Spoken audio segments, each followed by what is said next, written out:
So I'd like to introduce first myself. I'm Judy Carabo. I am the Chief Collaborations Officer for Mission+Strategy.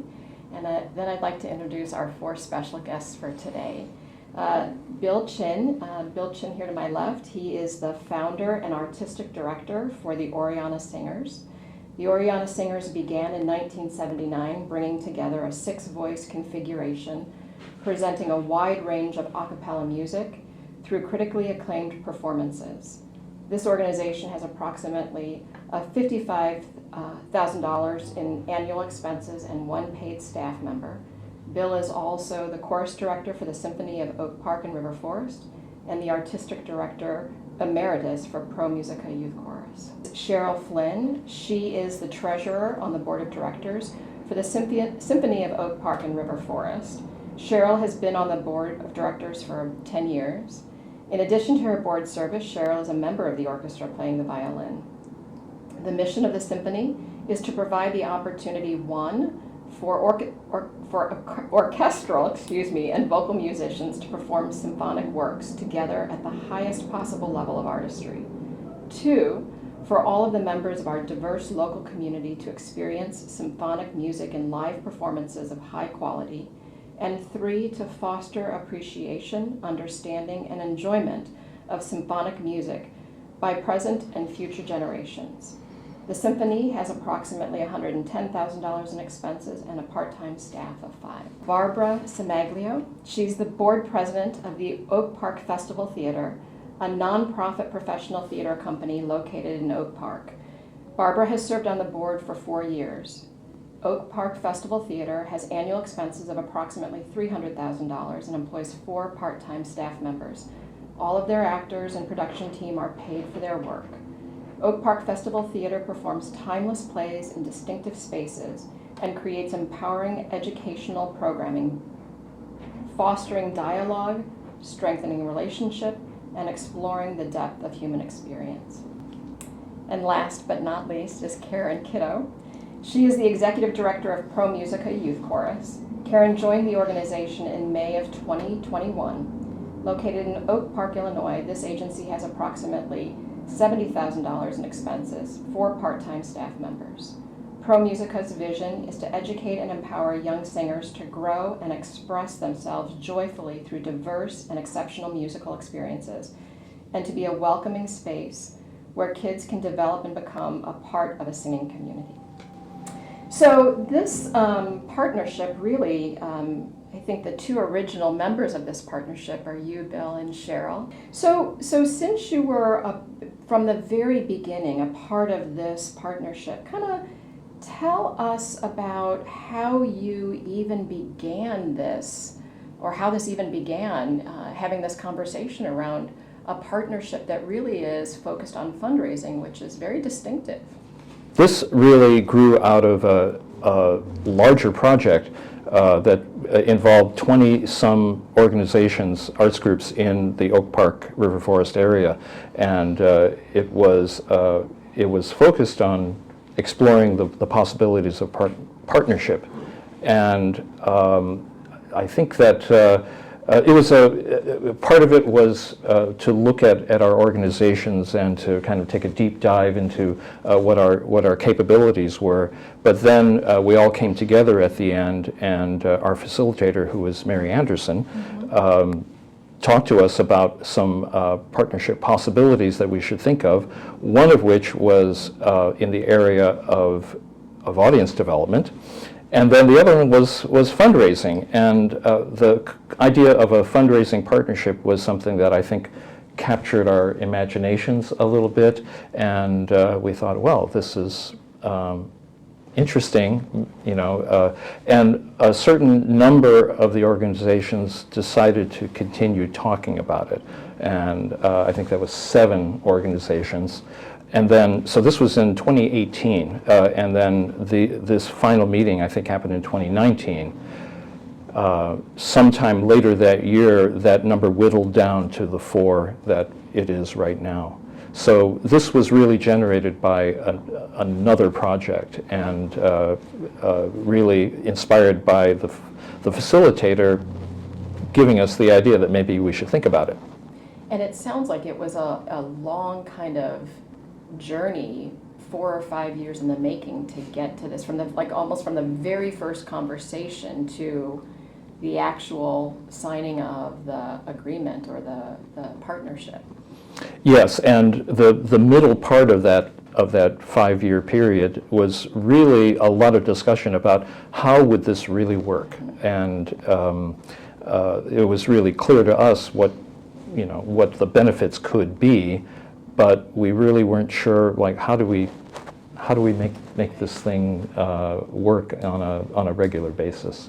Our facilitator helped us undertake an interesting study of the operations of each individual organization, and then they looked to see where there could be synergies, where we could work together and what areas we might be able to expand upon working together. And so that's how we came to the focus on fundraising.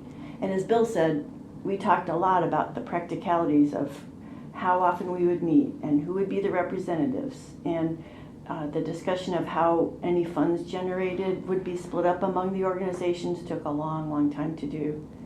And along the way, we were able to get a pro bono attorney help us come up with a fiscal sponsorship arrangement that seemed to be the most practical and legal way for our partnership to operate with the finances. Talk a little bit more about how you guys really kind of came to this clarity around the goals for this particular partnership. Our facilitator from Mission+Strategy was key in helping us stay connected and focused as we did conduct these discussions, and with her experience, Jean Butson, at this point, with other organizations, she could keep us from making mistakes that she had observed in other partnerships that might not have been quite as successful. I think it's safe to say that we were initially interested in the fundraising possibilities of this partnership, and we still are. Right. But along the way, we realized that I think initially we had this idea that we could develop a back office operation that would help all of us with development, and we could focus our energies on the things that we really wanted to do. But that idea seemed to be less practical, less achievable in the short term. And so we started to look into the possibilities of finding sponsors and following up with a sponsorship model, at least initially. And somewhere along the line, we may be able to do that dream project, but right now, that's where our focus is. It is definitely a work in progress. It is what it is now is not necessarily what it is even a year from now or 6 months from now. So who knows what will happen down the line. Well, and I'm seeing everybody shake their head yes to that, and so it sounds like what I again am just so in awe of the four of you is it's clear to me that there's this trust that has been built up between the four of you, and I know that two of you have come into the partnership a little bit later, so I wouldn't mind kind of pivoting just a little bit and asking both of you, Barbara and Karen, kind of like, how is it coming into the middle of a partnership and developing that trust with people who already have an established relationship? Well, for Oak Park Festival Theater, our previous board president was involved in the earlier stages. So she made it very clear to our board that this was a priority. And so when she was getting ready to transition off the board, and I was taking on the leadership role, it was more of a learning about what I needed to know about this effort to make a smooth transition. It wasn't a question of like, are we going to keep doing this? It was just, how do we keep the ball rolling? And Ann Rooney, who was the previous president at the time, stayed involved. We were both involved for a while. So it really made it a smoother transition, and I wouldn't say totally seamless, because I had a lot of questions. Both Bill and Cheryl and Karen were very helpful in answering questions for me and for others from our board who were involved. So it's been relatively smooth, and I would point out that since we all do something a little bit different,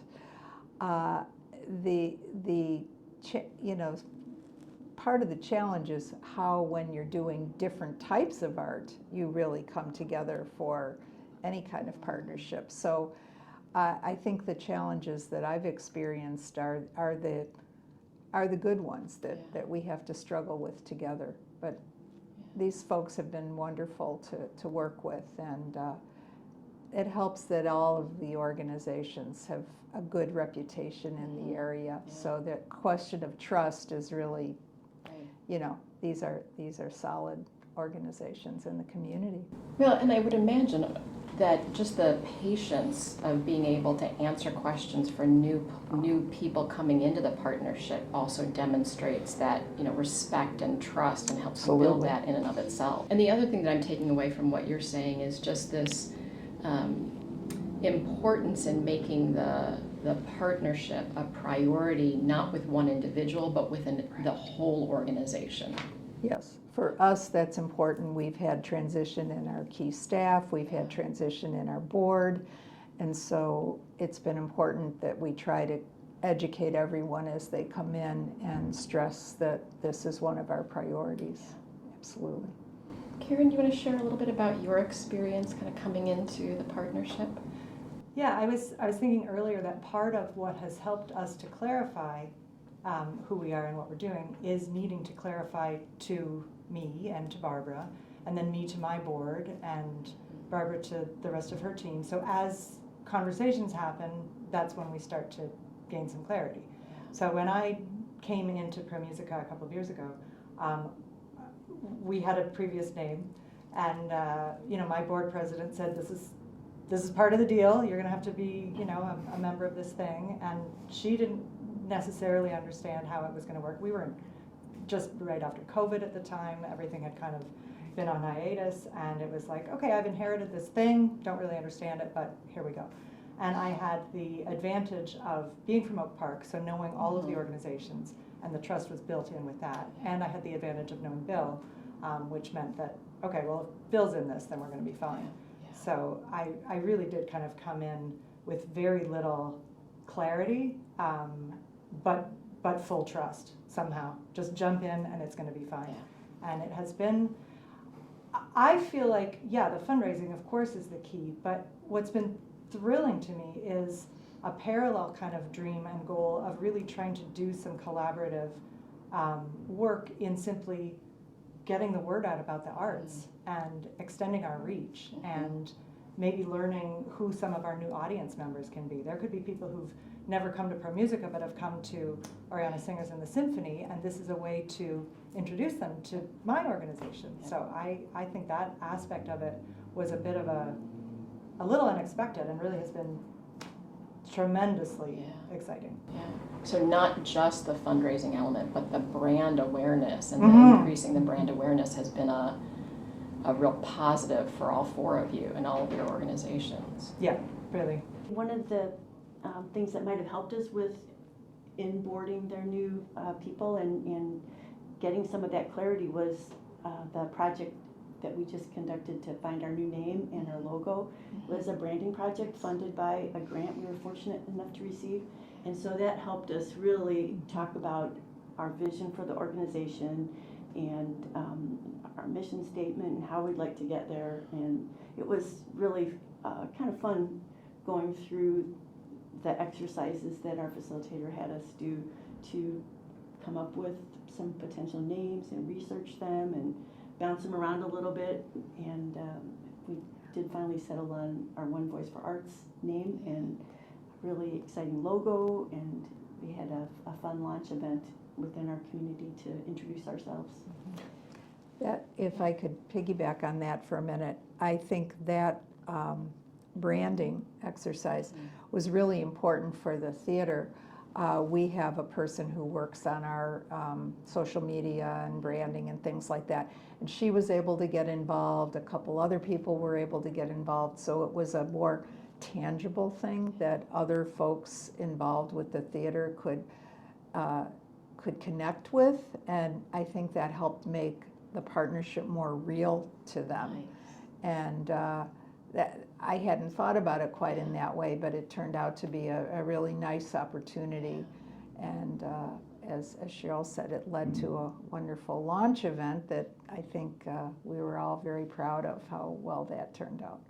I'm just reminded now about, like the two of you coming on board, and how beneficial actually that was. You came in and you didn't understand what this was all about, and you asked questions like what basically, how is this going to help our organizations? And I think that was beneficial for us, for us who were there from the beginning, to articulate that, and to it's always good to come back to really what is the reason why we're doing this, and to be clear about that, clear enough that you understand it and that you believe in it as well. So talk a little bit more about the launch event, its purpose, how did it all go?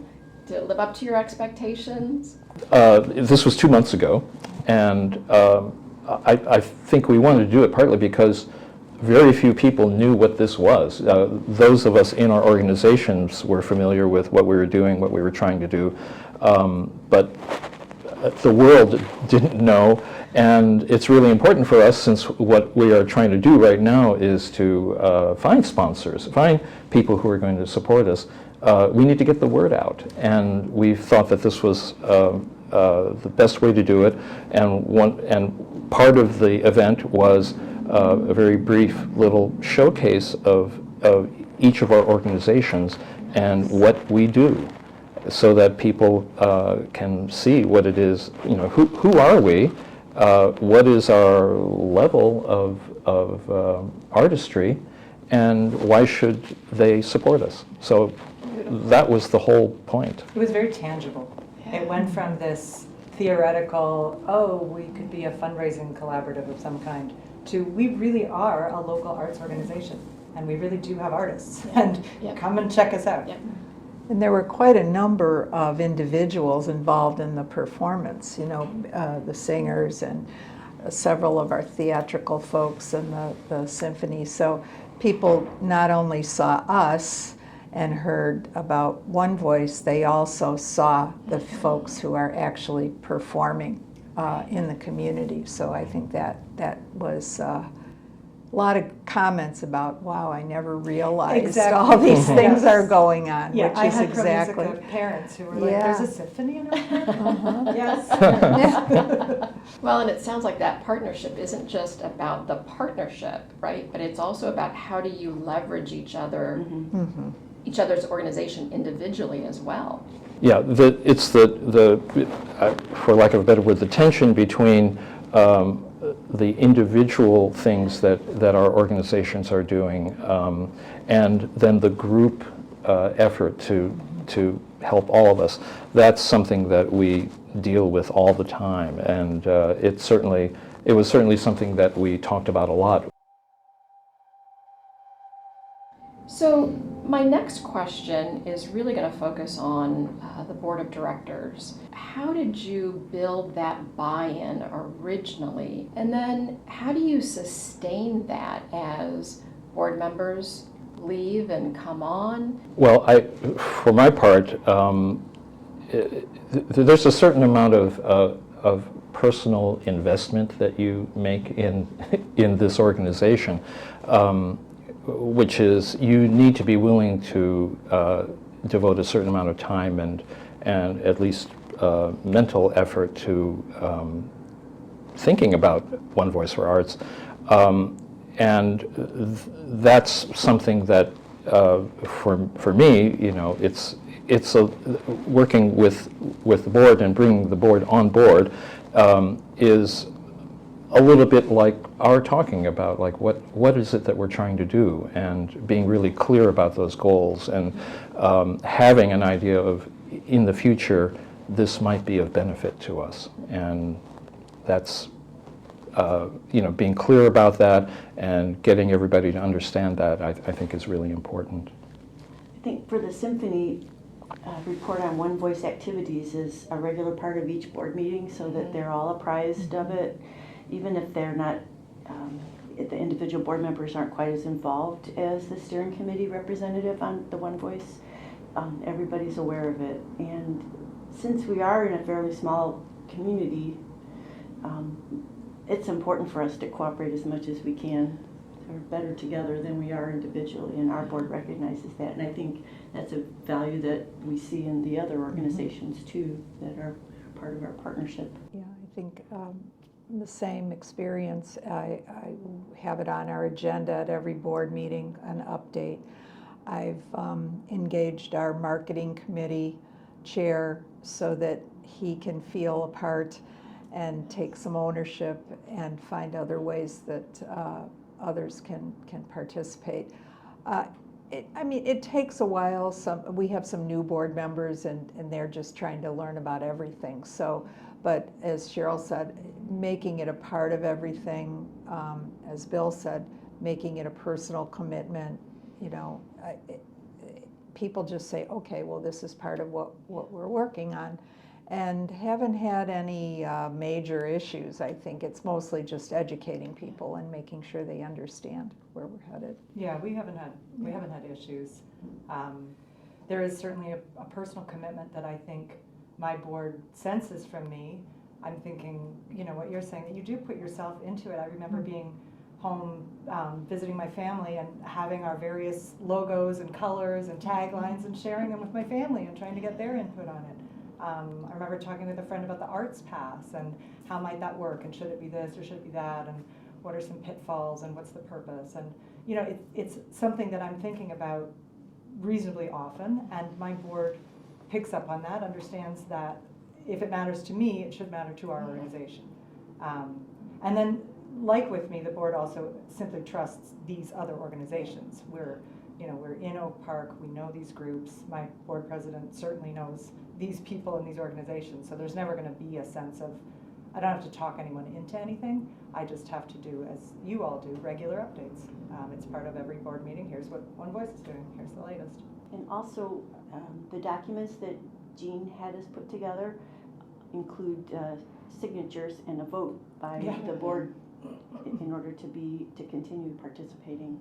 And of course, as our fundraising partnership develops and we actually are able to disperse funds to the individual organizations, I think that'll be a positive result, right? Everybody will appreciate that. There's often this thought in the nonprofit greater kind of sector that it's just not worth that kind of time and energy. And I'd be curious to know how you each would respond to that. I've learned from each of the organizations how they operate and gotten some ideas about how we might be able to incorporate different things in the Symphony's operations. And so that alone has made it worthwhile of an investment to participate in this partnership. Yeah, it's built community. I mean, it's strengthened community. I feel like I have peers. My tiny organization, I have a few peers, and now I have a few more peers. It's really, really exciting. I think meeting other people through the connections. Some of us are involved in the Chamber of Commerce, and there's linkages there, other nonprofits. So I think it's really additive or generative, as we are all organizations in Oak Park. And I think to build strong community organizations does take personal investment. If people aren't willing to do that, we aren't going to have these kind of organizations. So I think a lot of people understand that, and hopefully we're making it exciting and fun enough along the way, and have some money, to interest folks in keeping going. I was just sitting here thinking that if there weren't One Voice for Arts, I would want to have something like One Voice for Arts, just to have this kind of partnership, this close relationship with other groups in the area. And I realized actually there are things, like the Chamber of Commerce. There are ways that you can interact with other groups, but this is different, and maybe the difference is that we have some skin in the game. You know, we have this idea that down the line, this is going to benefit our organizations, not only in like just a philosophical or relationship way, but in a tangible way. And maybe that's what makes it different.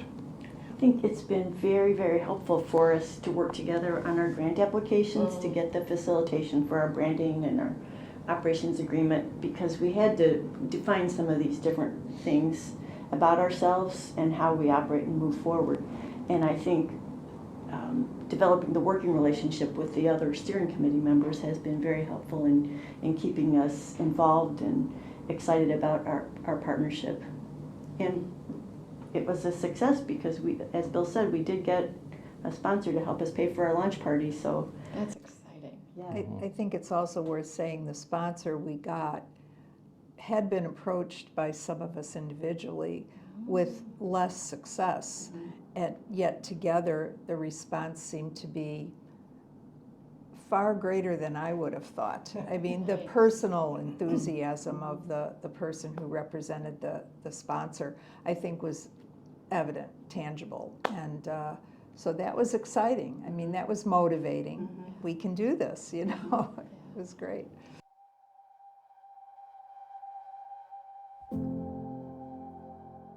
So you've talked about what has gone well. I'm going to go circle back to where have there been any obstacles? The obstacle for me was just knowing what it was. I felt like it was absolutely nebulous, and yet I came in with faith that I would understand it. But I was a new executive director with this new bonus project that I didn't, you know, I felt a little in over my head. But that, you know, that didn't last forever. It is a little bit challenging explaining our project to people who haven't been involved with it so much, and I think that led to our not being approved for a grant that we recently applied for. So we reapplied with a little bit more structure added now that we have our name and things like that. So hopefully our fingers are crossed that we'll get that one, but I think it is a little challenging to explain this idea to other people. I think the other thing for me is the time commitment, you know, and that's a reality. Any project is going to take more time. So, you know, I'm okay with that. I'm retired, so I have time to give to things. But I think for other board members, that still remains a challenge. In general, you know, how much time are you expecting of me? How much effort do I have to put in? So I think that's something that's always on my mind, both for our organization, the theater, and for this. What am I expecting of people? Is it reasonable? And our organization believes strongly in arts pay equity, so that is one of our values that we try to respect for our paid employees, to make sure that what we're asking of them is commensurate with what, you know, their expectations are. Yeah. The reality is that we're just 1 year old in a certain sense, or even less if you count it from where we actually finalized the agreement. I said before that I think we're in a pretty good place for the end of our first year, but we're still very young. You know, our goal is to be able to help fund our partner organizations with the activity that One Voice does, but we're not able to do that right now. We have not gotten to that point. We have some operating capital going into our second year, but it's not a whole lot. So there are some challenges ahead for us that we, you know, like in our agreement, we have this wonderful system by which we can distribute funds that we're not able to do that right now. And one thing that we haven't really addressed is how we might possibly incorporate future partners, incorporate partners in the future. Yeah, We just, the four of us are just now getting sure. kind of like the toddler stage, so Yeah. that's something we're going to have to address down the road, I would imagine. Yeah.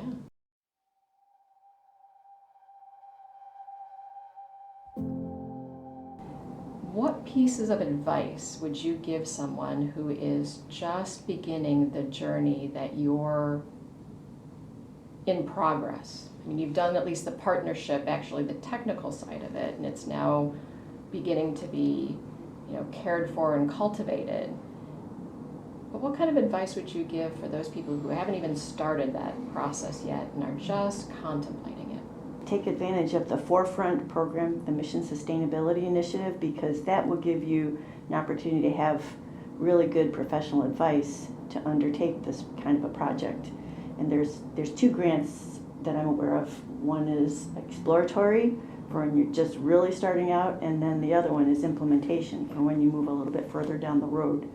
And those are both really helpful because they have consultants who've helped other organizations with this process, and from time to time there's opportunities for collaboration with other entities going through a similar process. So that was really helpful to us. In general, I would say just talk a lot. Keep lines of communication open. Don't be self-conscious, don't be shy about asking questions. If you don't understand something, say you don't understand why this is the way it is. And it may be that there is no good reason why it is the way it is and it needs to be changed. And to keep foremost the end goal that you have. I think I'd sort of see 2 parts.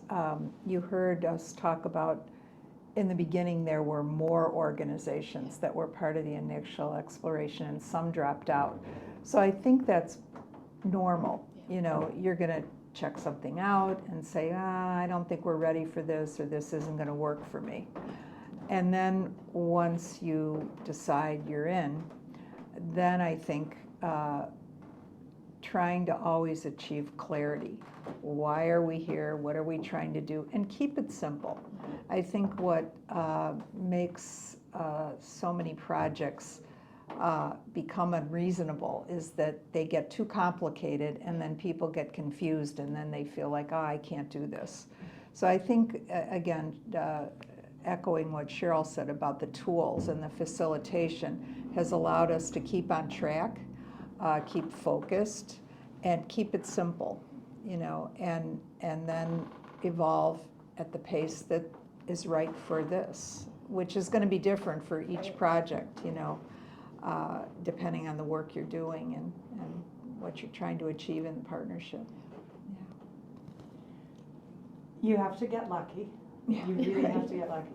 I mean, I have landed with 3 organizations who are, my fellow steering committee members are reliable and thoughtful and curious, and people that I'm interested in having conversations with. So if I had someone who, made me feel anxious or didn't follow through with things or felt judgy, or, there's so many things that can go wrong. Yeah. It's easy to kind of forget how many things have gone right with this. Mm-hmm. And so I think just having lightning strike and finding people that you can simply connect with and work with and trust and count on. If you could just arrange for that, it'd be fine. Well, I want to thank you all, Bill, Cheryl, Barbara, and Karen. Thank you so much for sharing such a wonderful story about the partnership and One Voice for the Arts. Thank you so much for your time and for your wisdom. Thank you. Thank you.